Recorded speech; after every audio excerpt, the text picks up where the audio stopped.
5, 4, 3, 2, 1. What's up, everybody?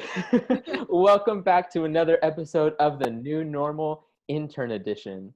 If you're a regular around here, you're going to notice that we are not Zach and Lindsay. So we just want to take a second to introduce ourselves. My name is Preston McMath, and I am the Youth Ministry Intern here at A&M UMC. And with me today, I have... My name is Caitlin McCollum. I am the co-college ministry intern with... Ruby, that's me. And I am the other half of the co-college ministry intern. So we are super excited to be here with you on the New Normal today. And what we do here on the New Normal is we break down big church for our everyday lives. And the way that we do that is we take a look back at services this Sunday morning to see where we can see and find God through the scripture, through the sermon, through elements of the service. And then we leave you with a spiritual discipline to practice and just some questions to help you think and just process everything that we learned and observed and heard in church today. But before we get into all that, just like normal, we're going to start with an icebreaker. So, ladies, my icebreaker for you today is, during the sermon, Preston talked about like a shopping list, like, when you go to the grocery store, what's always on that shopping list. So my question for y'all today is, what is always on your grocery shopping list? That's a good one. All right, I have a few off the bat that I have to have no matter what. So I always have to get whipped cream from the can, like Ready Whip, because a squirt every day just makes life so much better. So that is a must. Hidden Valley Ranch, always. I go through a bottle like every 3 weeks. It's kind of scary. So always have to have Hidden Valley Ranch. And I had another one. Oh, chocolate syrup to make chocolate milk. I am 5 years old, but they make me really happy. I like that list. Yeah.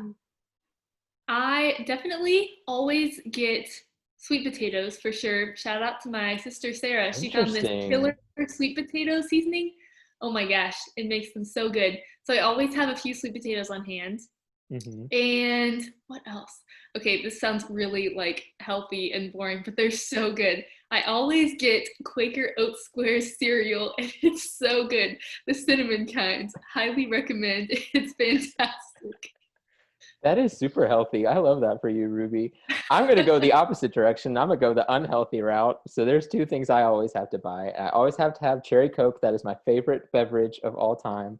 I love it so much. And then also one of my childhood favorites is Hostess cupcakes, not ding dongs, but Hostess cupcakes, the ones with the little swirls on top, the white swirls. Y'all have never had those? No, Preston, those aren't good. Those are so good. What do you mean?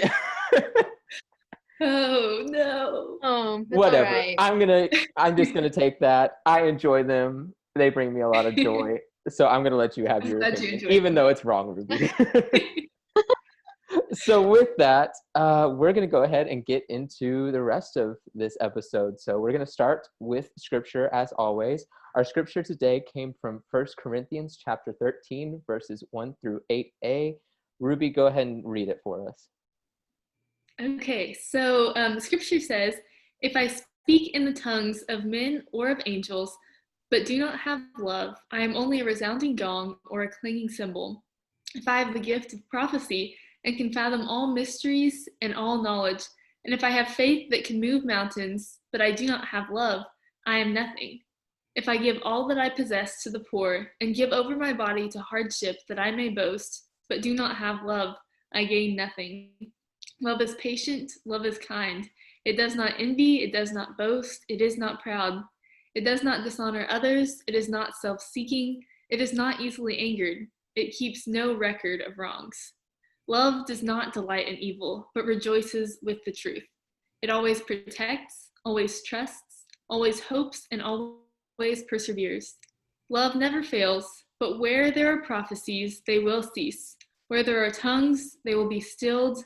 Where there is knowledge, it will pass away. So what sticks out to y'all in the scripture? So the first thing that I just loved about this, because I've heard that love is patient, love is kind, jealous. I feel like that's on every VBS shirt you've had growing up. But I don't think I've really read the whole thing through. And it was first off so poetic, and I loved how it tried to reach to everyone, especially when it was talking about music in the first one with like clinging cymbals and all that kind of stuff, and it just tried to reach everybody. But I just really loved this passage, talking about like if you aren't doing things in love, but you're just doing like good deeds, and selfless acts, you don't have anything. And I think so often we see the good things that are supposed to be love driven as like items on a checklist. Like if I do my volunteer hours, if I say hi to these sweet old ladies, if I like call my mom and all this kind of stuff, but you're just doing it to get the job done, like that's not going to be one rewarding and fulfilling to you. And I don't think you're going to be like, God does not have room to move and to do what he does in that. And so I just like that it reminds you of, you can do all these things, but unless you're doing it from the like pureness and love of your heart, then they're not going to be worth anything, you know? Yeah, I love that. And I'm definitely totally guilty of that. I know there are times where I'll get like super, super passionate about something because I love it. But then I start to do it more and more and I overcommit myself. And then instead of remembering that love and that joy and excitement that I felt about it, it starts to like morph into this thing that becomes more of a chore rather than me being excited and like going at it with this attitude of love and this attitude of service. It's like, oh, well, I got to go back to this and I got to do it again, instead of like what I actually did it originally for. Yeah. I also love that it said love is not boastful or proud, because so many times, even if you do it with the intention of love and then you go and tell everyone about it, I mean, you've lost the like true, genuine aspect of what the act you did, you know? Yeah, I really love like that whole last part, where it just really lays out exactly, like the Bible isn't always very straightforward and sometimes you have to like sort of interpret things and figure out what it means, but right here there is no room for interpretation. Like it lays it out, like this is what love is and this is what love isn't. And so it's really easy to understand, like if I'm being proud, that's not love. There's no love in pride. But there is love and patience and there is love and kindness. And I just really love how God lays out what love is. Definitely. You're right, because very rarely is there ever like a definite answer in the Bible. There's always like, I'm always searching for the answer, and it's like a lot of gray area. And this one, I mean, there's not a lot of gray area in this. He tells you pretty much how it's going to be. I love that. Definitely. So, as per usual, Preston gave a sermon like he always does. So for me, what stood out in the sermon was the story kind of near the end where he talked about the girl and her mom who were in his office that one day. And she was just going through a tough time because she missed her dad who was, away serving our country in the military. And she was just really sad and it was really affecting every part of her life. And she just said that she just really wanted to hug him and give him an embrace and just experience love with him in that way. And I thought that that was super relatable because, in COVID, like we're having to keep our distance. We're not being able to touch each other or hug each other. And for me, as someone who experiences love with physical touch, like not being able to hug people has been really difficult. So I definitely empathize with this girl who's just wanting that hug and wanting to be with her dad. And kind of like what Preston was saying, the challenge that we're facing now is how can we find these new ways to feel and experience this love that Paul is talking about here in 1 Corinthians. And honestly, it's been a challenge for me. And I can only imagine that it's been a challenge for everyone else as well. Yeah, yeah, for sure. I love to go run up and hug people and shake their hand and touch. Physical touch is one of my love languages. But I was thinking about this morning because when the pandemic first hit, it hurt me really bad in the sense of I'd walk up to someone and that awkwardness of I can't hug you. What do I do? How do we interact? It was hard. And then this morning at church, I really didn't feel that anymore. And I think we're slowly learning to replace, like a hug was almost seen as like a buffer before you got into the interaction. And you didn't really have to show any real emotion. You just hugged them because that's what you did. And instead, you have to focus harder on being intentional about what you say because one, you have to fill up more time. And two, like if they're going to come up to you, you need to have something worth saying. Because a lot of times I would hug them and then be like, all right, gonna go bye. And now, like if I'm going to take the time to say hi to them, I'm going to need something to say. And I think it just gives us a chance to grow and be more intentional about every interaction we have, you know? Absolutely. Yeah, I think that's super huge. I think people a lot of the time miss out on that intentionality. I had a friend that he was a missionary and he went over to Germany for like an entire summer. And he said it was the coolest thing because there, no one just says like, "Hi, how are you doing?" Like, "How are you?" And at first I was like, that's weird that you wouldn't like that you would be glad that isn't there. But he really liked the fact that people only like asked, "Hey, how are you?" whenever they really meant it. And so it was like a sincere thing whenever someone said like, "How's your day been going?" Because they're being intentional about that time and intentional about that conversation. And I think that's what we're being challenged to do now is really actually be intentional with those questions and those conversations. Yeah, Definitely. nothing's convenient anymore. Yeah. You don't just get to do things out of the go with the flow anymore. 100%. So moving on. Oh, go ahead, Ruby. I was just going to say, I mean, that's kind of what it's saying right here about love. I think the easy thing is to be boastful and to be proud and to be envious and all of those things. Those are what almost come easy sometimes. And what's hard, at least for me, is patience a lot of the time and really slowing down and taking the time.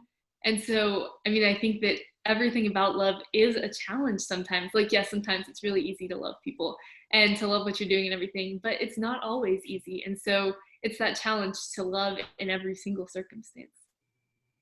Mm-hmm. So moving on throughout the service, there was other things going on. We had the children's message, we had some music, we had some liturgy. What stood out in the service as a whole to y'all?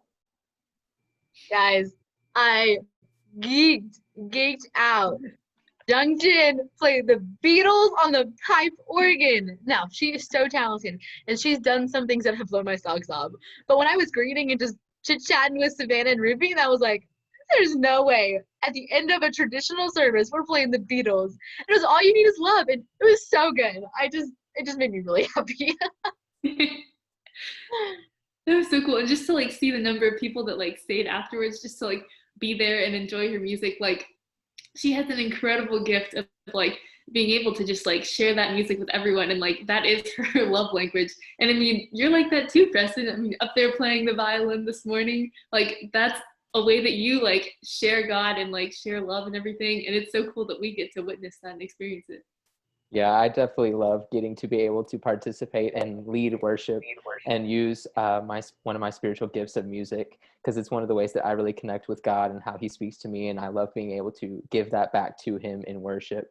So for me, I love getting to play at Ecclesia and the music that we have in there. The song that stuck out to me the most today was Valley, the first song that we sang, because it's all about growth, and that knowing that even when we're in the valleys, which are the hardest times in our life, often the darkest times in our life, is that even though like we're struggling and like the valley can seem like it's just going on and on forever, but it reminds us through this song that God is still with us always. Goodness and mercy are still with us, and they're going to follow us wherever we go, even especially when we're in the valleys and we're trying to grow and we're struggling and we're just trying to get through. So that really stuck out to me in this message today.